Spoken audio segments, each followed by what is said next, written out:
नमस्कार, आप देख रहे हैं न्यूज 18 राजस्थान। आपके साथ मैं हूं अभिषेक। बुलेटिन की शुरुआत एक बड़ी खबर से करेंगे। झालावाड़ से है, जहां पर रफ्तार का कहर देखने को मिला है। पिकअप ने दो बाइकों को टक्कर मार दी है। हादसे में 3 लोगों की मौत हो गई, जबकि 2 की हालत गंभीर बताई जा रही है।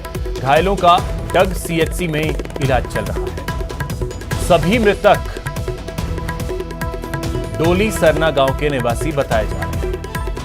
तो एक दर्दनाक सड़क हादसा झालावाड़ में सामने आया, जहां पर एक पिकअप की चपेट में 2 बाइक आ गई। दोनों बाइकों को पिकअप ने टक्कर मार दी। हादसे में 3 लोगों की मौत हो गई, जबकि 2 लोगों की हालत के बारे में जो जानकारी है, 2 लोगों की हालत गंभीर है। इन दोनों को इलाज के लिए फिलहाल सीएचसी डग में भर्ती करवाया गया है, जहां उनका इस वक्त इलाज चल रहा है। ये सभी जो तीनों मृतक हैं, उनके बारे में जो अभी जानकारी मिल रही है, ये तीनों डोली सरना गांव के रहने वाले थे।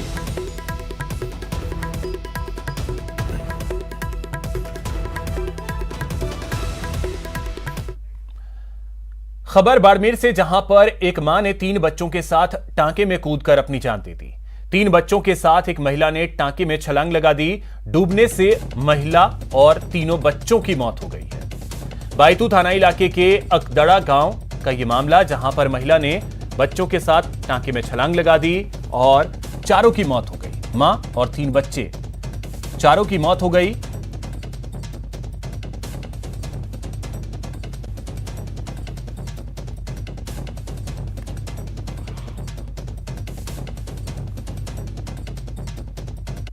थाना क्षेत्र में आगदड़ा गांव की इतला अभी सुबह पुलिस को इतला मिली थी, तो मौके पे अभी एसएचओ पहुंच गए हैं और महिला और उसके 3 बच्चियां थी, उनकी बॉडी टाँके में है। तो अभी प्राइमा से हमने पीर पक्ष को इतला दी है और पीर पक्ष के आने के बाद में जैसी भी जो अग्रिम कार्रवाई वो की जाएगी। अभी उसके 3 लड़कियां हैं और 1 लड़का है, और पति क्या काम करता है नहीं करता है, वो कहाँ था, वो अभी सब चीज़ें अभी पता कर रहे हैं, अनुसंधान। बच्चे मृतका की एज है 27-28 साल और 4 बच्चे हैं, जिसमें 1 लड़का और 3 लड़कियां हैं, तो बच्चे छोटे ही हैं। एक बड़ी खबर आपको बता दें, करौली से है, जहां पर एसीबी की कार्रवाई देखने को मिली है। एसीबी ने यहां पर एएसआई को घूस लेते हुए रंगे हाथों दबोचा है। नादौती के कस्बा शहर पुलिस चौकी का एएसआई सुरेश चंद्र, जिसे गिरफ्तार किया गया है। एसीबी ने 5000 रुपए की रिश्वत लेते हुए गिरफ्तार किया है। एसीबी डीएसपी अमर सिंह के नेतृत्व में यह कार्रवाई की गई। तो यह बड़ी खबर आपको बता दें, करौली से, जहां पर एसीबी की एक बड़ी कार्रवाई देखने को मिली है। एक एएसआई को धर दबोचा है, घूस लेते हुए रंगे हाथों 5000 रुपए की रिश्वत लेते हुए एएसआई सुरेश चंद्र को गिरफ्तार किया गया है। 3 तारीख शाम को मेरे वहाँ पर आए थे दुकान पर, और मेरे से कहा कि मैं आपकी हेल्प कर रहा हूँ, आप मेरे को 5,000 रुपये तो दो पैसे। तो उन्होंने कहा कि मैं देखता हूँ। दिनांक 5 तारीख को जब मैं वहाँ मिला था, उन्होंने लिखित में शिकायत दी थी हमें, जिसमें हमने सत्यापन कराया, तो 5,000 रुपये लेने पर सहमत हुए। जिसके अनुसरण में आए दिनांक 6/5/2022 को पुलिस चौकी शहर पर उन्होंने बर्बादी से 5,000 रुपये लेकर फाइल में रखवा लिए थे। फाइल रखी हुई थी उनके टेबल पर, उसमें पैसे रखवा लिए और पूछा कि आपका काम हो गया है, आप ज़्यादा परेशान मत हो। इतने में प्रबंधन ने हमें इशारा किया, तो हमने उससे बताया प्रबंधन के पैसे फाइल में से पैसे रखवा की जा सके, आगे कार्रवाई जारी है। हिस्ट्री शीटर देवा गुर्जर की हत्या के 25वें आरोपी भैरू गुर्जर को एसआईटी ने शुक्रवार को कड़ी सुरक्षा के बीच रावत भाटा कोर्ट में पेश किया। एसआईटी ने कोर्ट से भैरू गुर्जर की 9 मई तक के रिमांड ली है। रिमांड अवधि में भैरू गुर्जर से पूछताछ की जाएगी। आपको बता दें कि देवा गुर्जर हत्याकांड में एसआईटी ने भैरू गुर्जर पर 5000 रुपए का इनाम घोषित किया था। भैरू गुर्जर हत्या का दूसरा मुख्य आरोपी है।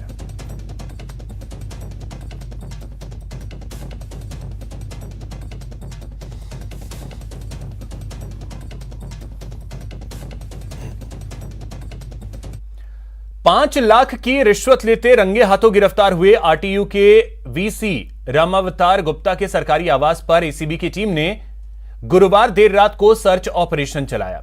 इस ऑपरेशन में 2 एएसपी, एक डीएसपी, 2 इंस्पेक्टर समेत एसीबी के जवान शामिल थे। करीब 10 घंटे के सर्च ऑपरेशन के दौरान एसीबी की टीम को करोड़ों की संपत्ति और दस्तावेज की जानकारी मिली है, जिसकी एसीबी की टीम अब जांच कर रही है। कोटा एसीबी के एडिशनल एसपी के मुताबिक आरटीयू के वीसी के सरकारी आवास पर सर्च के दौरान 3,74,000 की नकदी, 448 ग्राम सोना, 6.5 किलो चांदी, 79 लाख रुपए के बैलेंस समेत वीसी और उनके परिवार के सदस्यों के 25 बैंक अकाउंट मिले हैं। इसके साथ ही उनके खुद के और उनकी पत्नी समेत अन्य सदस्यों के नाम पर जयपुर में 11 प्लॉट, 1 मकान और 1 फ्लैट के दस्तावेज भी बरामद किए गए। हाउस सर्च जो आज सरकारी आवास आरटीयू में चल रही थी, जो वीसी ट्रैप है उनके यहाँ, तो उसके दौरान 3,74,000 करीब कैश मिला है, जिसके अतिरिक्त 458 ग्राम सोना, तकरीबन 6 किलो 670 ग्राम चांदी और 11 प्रॉपर्टी के कागजात जयपुर में, फ्लैट और मकान, और इसके अतिरिक्त इनके जो परिवार वाले हैं उनके करीब 25 खातों में 79 लाख के करीब पैसे बैलेंस होने की जो हमारे पास मिली है, हमें जो जानकारी मिली है। फर्जी पट्टे और नगर परिषद से गायब फाइलों के मामलों में जेल में बंद 12 नगर परिषद के पूर्व सभापति कमल राठौर का एक और कारनामा सामने आया है। कमल के सभापति रहते उनके सहयोगी की ओर से नगर परिषद आयुक्त के साथ मिली भगत कर सड़क की जमीन को प्लॉटिंग कर बेचने का मामला शहर के कोतवाली थाने में दर्ज हुआ है। कोतवाली थाना पुलिस ने 9 जनों की अलग अलग रिपोर्ट पर कमल राठौर के सहयोगी तेजेश सुमन, नगर परिषद के पूर्व सभापति कमल राठौर और पूर्व आयुक्त मनोज मीना के खिलाफ धोखाधड़ी का मामला दर्ज किया है। तेजस पर धोखाधड़ी कर सरकारी जमीन को अपनी बताकर अवैध रूप से बेचने का आरोप लगा है। उस कॉलोनी में कुछ लोगों ने प्लॉट लिए थे।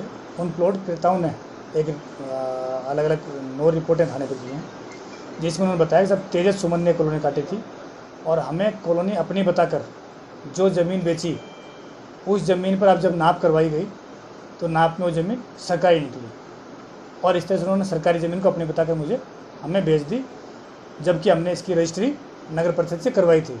तो नगर परिषद के तत्कालीन चेयरमैन और ईओ से मिलीभगत करके तेजस सुमन ने ज़मीन हमें बेचान कर दी, जो सरकारी है।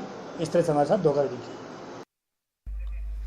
कर्फ्यू के चौथे दिन जोधपुर शहर के 10 थाना क्षेत्रों में आज 2 घंटे की ढील दी गई। इस दौरान बड़ी संख्या में लोग अपने घरों से निकले और जरूरत की चीजों की खरीदारी की। इस दौरान खासतौर से सब्जी किराना की दुकानों पर भीड़ उमड़ी।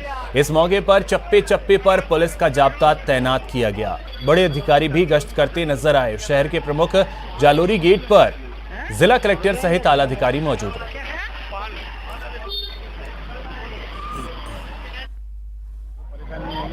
सामान मार्केट के अंदर सामान आपको सबको मिल रहा है, सबको बराबर सामान लेके जाने की चीज हमको परेशानी। जो 2 घंटे के काम में जो डील दी गई है गवर्नमेंट की तरफ से, ये पर्याप्त नहीं है। इसके अंदर पूरी सब्जी मंडी के अंदर सब्जी खत्म हो चुकी है, लोग इतना सब्जी लेके नहीं आए जिनकी पूर्ति हो सकती है। कर्फ्यू के दौरान जनता दूध दही के लिए इधर उधर घूम गई है। आज 2 घंटे की छूट दी है, उस हिसाब से थोड़ी जनता को राहत मिली है। किराना, सब्जी, मेडिकल और दूध के अंदर 2 घंटे की राहत दी है और वहाँ एकदम शांत चल रहा है, कोई वो नहीं है। ये आज 8 से 10 बजे तक कर्फ्यू में ढील दी गई है। आवश्यक सामग्री जिसके अंदर दूध है, सब्जी है, वहाँ सर्वाधिक भीड़ रही है। यहाँ पर एक्स्ट्रा इमदाद लगाई गई है हमारे उच्चाधिकारियों के निर्देश से, और स्वयं मैं भी और साथ में हमारे डीवाईएसपी साहब प्रवीण जी सभी ग्राउंड पे रहे हैं। जयपुर से गई मंत्री स्तरीय कमेटी के सदस्य और एडीजी संजय अग्रवाल ने कर्फ्यू में दी गई ढील के दौरान जालोरी गेट की व्यवस्थाओं का जायजा लिया। उन्होंने कहा कि सरकार लगातार फीडबैक ले रही है। उन्होंने कहा कि 200 से अधिक लोगों को पकड़ा गया है। उन्होंने लोगों से अफवाहों पर ध्यान न देने की अपील की है। आपको बताया था कल रात तक की फिगर्स हैं, 211 लोगों का अरेस्ट हुआ था, उसमें कुछ 151 में हुए हैं, कुछ केसेस में हुए हैं और कुछ लोगों को बेल भी हुई है। उसमें लगभग 22-23 केसेस मुकदमे दर्ज हुए हैं और उस पर कार्रवाई चल रही है। देखिए, मैं तो आपसे एक निवेदन करना चाहूँगा, जोधपुर की भाईचारे की, जोधपुर में गंगा यमुना की तहजीब हमेशा रही है, एक मिसाल रहा है पूरे देश के लिए। और अगर कोई रूमर होता है, अगर कोई लोग अफवाहें फैलाते हैं, उस पर विश्वास ना करें। कोई भी बात हो, आप जो नियरेस्ट आपके पुलिस के या प्रशासन के अधिकारी हैं उनसे आप पूछ लें, बट किसी भी अफवाह पे विश्वास ना करें। जैसे कि आज आपने देखा है, दो घंटे के लिए जब कर्फ्यू खुला, बिल्कुल पीसफुल था, उसमें कोई भी अव्यवस्था नहीं हुई, कोई भी ऐसा इंसिडेंट नहीं हुआ और कोई भी इसमें वायलेंस या कोई कुछ नहीं हुआ। जोधपुर शहर में सांप्रदायिक तनाव के बाद कर्फ्यू लागू किया गया है, जो आज रात 12 बजे तक के लिए लागू है। कर्फ्यू के साथ साथ यहां इंटरनेट सेवाएं भी बंद कर दी गई हैं। आज शुक्रवार है और इस वजह से प्रशासन की ओर से जुम्मे की नमाज को लेकर काफी सतर्कता बरती जा रही है। वहीं मुफ्ती शेर मोहम्मद ने एक वीडियो जारी कर हिंदू और मुस्लिम समाज के लोगों से आपसी भाईचारा बढ़ाने की अपील की है। इसके साथ ही उन्होंने अपने समाज के लोगों से अपील करते हुए कहा कि कर्फ्यू एक कानून है जिसका पालन हमें करना है ताकि इस शहर का अमन चैन लौट पाए।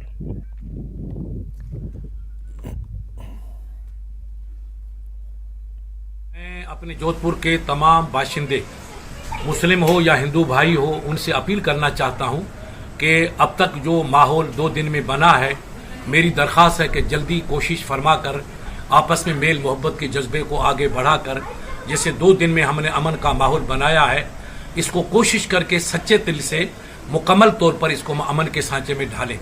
ये मेरी अपने तमाम मुसलमान भाइयों से और हिंदू भाइयों से अपील है। हम मिल करके अगर गश्त लगाएंगे तो इंशाल्लाह 1-2 दिन में पूरे जोधपुर का शहर का माहौल अमन वाला माहौल बन जाएगा और ये हमारी आपकी सबकी कोशिश होनी चाहिए। जयपुर से खबर है, जहां पर करणी विहार इलाके में डकैती का पर्दाफाश डीसीपी वेस्ट ने किया है और बड़ा खुलासा किया। उन्होंने कहा कि नेपाल में डकैती की साजिश रची गई थी। मास्टरमाइंड समेत 4 लोग गिरफ्तार किए गए हैं। डकैती का मास्टरमाइंड रणजीत थापा नेपाल में एक ढाबा चलाता है। उसके परिचित हरीश ने रणजीत के साथ डकैती की साजिश रची। हरीश का काम था टारगेट परिवार की रेकी करना। नेपाल के 18 डकैतों ने डकैती की वारदात को अंजाम दिया। डकैतों में 13 पुरुष और 5 महिलाएं थीं।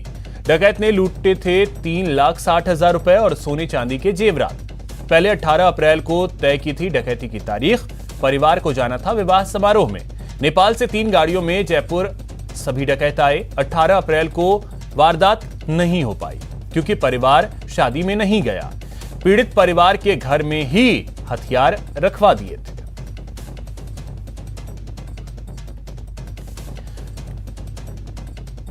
मई की रात को करणी विहार थाना क्षेत्र के अंदर एक डकैती की वारदात को अंजाम दिया गया। पुलिस से सूचना मिलते ही तुरंत मौके पर पहुंची। वहां पर मौके की जितनी कार्रवाई हो सकती है, एफएसएल टीम को बुलाया गया, डॉग स्क्वाड को बुलाया गया, परिवादी से बात की गई तो ये निकल के सामने आया कि उनके घर में रहने वाले नौकरों ने बाहर से कुछ अन्य नेपालियों को बुलाकर उनके घर में डकैती की वारदात को अंजाम दिया गया है। क्योंकि घटना काफ़ी सनसनीखेज थी, काफ़ी बड़ी वारदात थी जयपुर सिटी के अंदर, उसको देखते हुए वेस्ट ज़िले की पूरी पुलिस, चाहे वो डीएसटी टीम हो, अपने थाना की टीम हो और वेस्ट ज़िले की पूरी टीम की विभिन्न टीमों को इसमें बनाया गया। कुछ टीमों ने घटना स्थल पर इन्वेस्टिगेशन को शुरू किया, कुछ ने आसपास के सीसीटीवी फुटेज देखे, कुछ ने घटना का बीटीएस उठा के वहाँ का जितना भी डाटा एनालिसिस था वो किया गया। इसके अलावा क्योंकि इसमें एक मुख्य बिंदु ये था कि जितने भी नौकर, 5 नौकर इस पीड़ित परिवार के घर पर थे, वे सभी नेपाली थे। बीजेपी प्रदेश अध्यक्ष सतीश पूनिया ने प्रदेश में हुई सांप्रदायिक हिंसा के लिए राज्य सरकार को जिम्मेदार ठहराया है। उन्होंने कहा कि सीएम गहलोत की तुष्टीकरण की नीति के कारण ये सब हुआ। पूनिया ने कहा कि राजस्थान में जिस तरह का तनाव है ये पहले कभी नहीं हुआ। राजस्थान की छवि एक शांतिपूर्ण प्रदेश की थी, लेकिन उसे अपराधों, दंगों की राजधानी में बदल दिया गया। 7 लाख से ज्यादा एफआईआर दर्ज हुई हैं। राजस्थान में इतने बड़े पैमाने पर एफआईआर दर्ज होने से राजस्थान की शांति को सीधा सीधा खतरा दिखता है।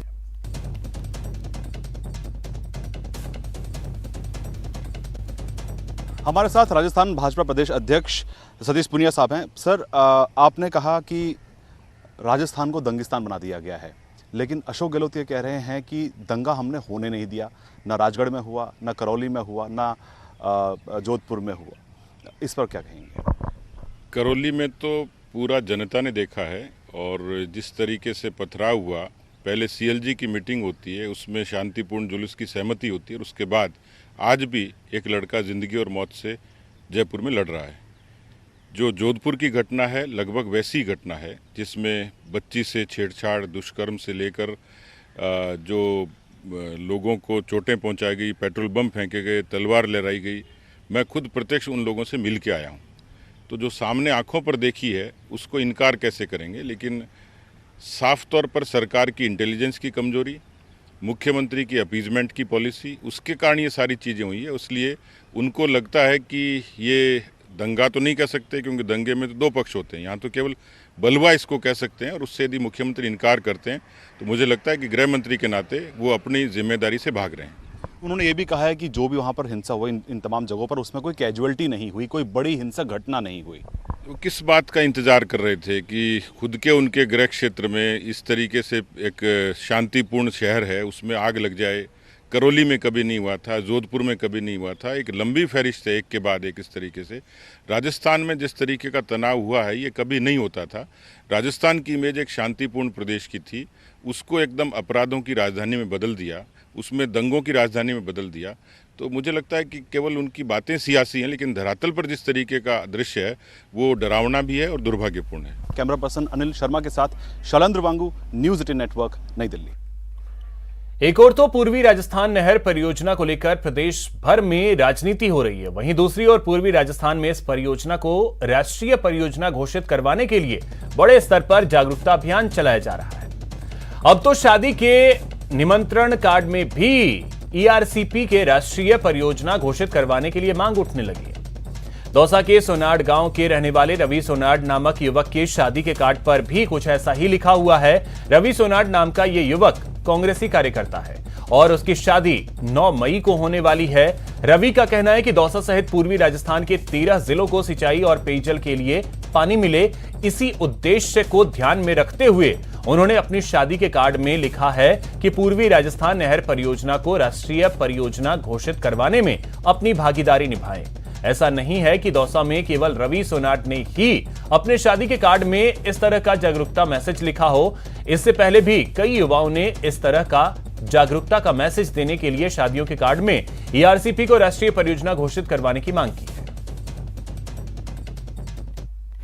पूर्वी राजस्थान की मजबूरी है, ईआरसीपी जरूरी है। ईआरसीपी को लेकर दौसा से जयपुर तक और जयपुर से दिल्ली तक राजनीति हो रही है, लेकिन ये राष्ट्रीय परियोजना घोषित नहीं हो पा रही है। ऐसे में जन जन की जागरूकता के लिए अलग अलग तरीके के माध्यम अपनाए जा रहे हैं। हम आपको एक तरीका बता रहे हैं। जो यहाँ के एक युवा हैं दौसा के रवि सोनाड, इनकी 9 मई को शादी होने जा रही है। इन शादी में इन्होंने एक कार्ड छपवाया है और इस कार्ड में लिखा है ईआरसीपी यानी पूर्वी राजस्थान नहर परियोजना को राष्ट्रीय परियोजना घोषित करवाने में अपनी भागीदारी निभाए। इस तरह का इन्होंने संदेश दिया है। और जो कार्ड में जो रूट का एक जो पेज है इसमें भी लिखा गया है कि अपनी भागीदारी निभाए ईआरसीपी परियोजना को राष्ट्रीय परियोजना घोषित करवाने में। ऐसे में उद्देश्य एक ही है कि लोग जागरूक हो ताकि यह परियोजना राष्ट्रीय परियोजना घोषित हो। हमारे साथ रवि सोनाड है जो 9 तारीख को दूल्हा बनेंगे। क्या सोच लेकर आपने इस कार्ड को ऐसे छपवाया है? हमारे जो पूर्वी राजस्थान में किसानों की सबसे बड़ी समस्या है पानी की समस्या। वो समस्या तब पूरी होगी जब खत्म होगी जब यहाँ पूर्वी राजस्थान में पूरी ये नहर परियोजना आ जाएगी। अब जो केंद्र सरकार है इसको राष्ट्रीय परियोजना घोषित करे और ये तब घोषित होगी जब हमारे जो प्रत्येक किसान, प्रत्येक युवा इस मुद्दे को उठाएगा ज़मीनी स्तर से और इस मांग को पूरी करवाने में अपनी भागीदारी निभाएगा। तो हमारी यही मांग है। हम धरातल पर इस आंदोलन को शुरुआत करेंगे। हमारा नया प्रयास यही रहेगा कि जो हमारी आने वाली पीढ़ी है उनका भविष्य सुरक्षित हो। तो पानी की समस्या है जिसके कारण हमारी जो उपजाऊ ज़मीन है वो बंजर पड़ी है। वो जो ज़मीन सिंचित हो जाएगी तो हमारे युवा किसान सब संपन्न हो जाएंगे और रोज़गार की बेरोज़गारी की जो समस्या है वो ख़त्म हो जाएगी। इसी के साथ ये हमने इस अभियान की शुरुआत की है, जागरूकता अभियान की। आप सभी साथी इससे जुड़े और इस योजना को राष्ट्रीय परियोजना घोषित करवाने में अपनी भागीदारी निभाए। आशीष शर्मा, न्यूज़ 18 दौसा। यहां रुकेंगे एक छोटे से ब्रेक के लिए।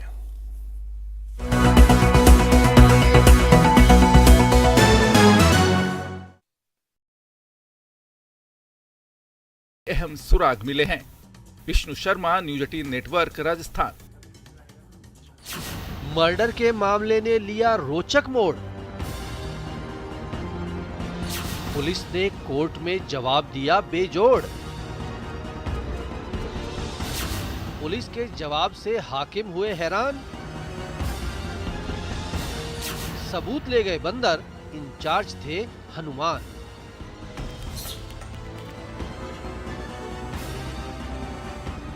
जज साहब ने अपना माथा पीट लिया जब पुलिस ने मर्डर के मामले में लिखित जवाब पेश किया। हैरान जज साहब को सूझ नहीं रहा था कि कहा जाए तो क्या कहा जाए। आखिर पुलिस ने कोर्ट में ऐसा क्या जवाब दिया कि हाकिम परेशान हो गए, ये हम आपको बताते हैं। मामला 8 साल पहले हुई शशिकांत शर्मा की हत्या का है, जिसकी सुनवाई जयपुर जिले की ADG 1 कोर्ट में चल रही है। सुनवाई के दौरान चंदवा थाना पुलिस ने अजीबोगरीब लिखित जवाब पेश किया। पुलिस ने कहा कि मर्डर में इस्तेमाल किए गए चाकू सहित जब्त अन्य 15 सबूत बंदर लेकर भाग गया है। ऐसे में मर्डर वेपन को पुलिस कोर्ट में पेश नहीं कर सकती। पुलिस के इस बयान पर अदालत ने हैरानी जताते हुए नाराजगी व्यक्त की और लोक अभियोजक रामलाल भांबू से स्पष्टीकरण मांगा। सरकारी वकील ने कोर्ट को आश्वस्त किया कि पुलिस अधिकारियों से इस मामले में स्पष्टीकरण लेकर जल्दी कोर्ट को अवगत कराएंगे। ये सितंबर 2014 की लगभग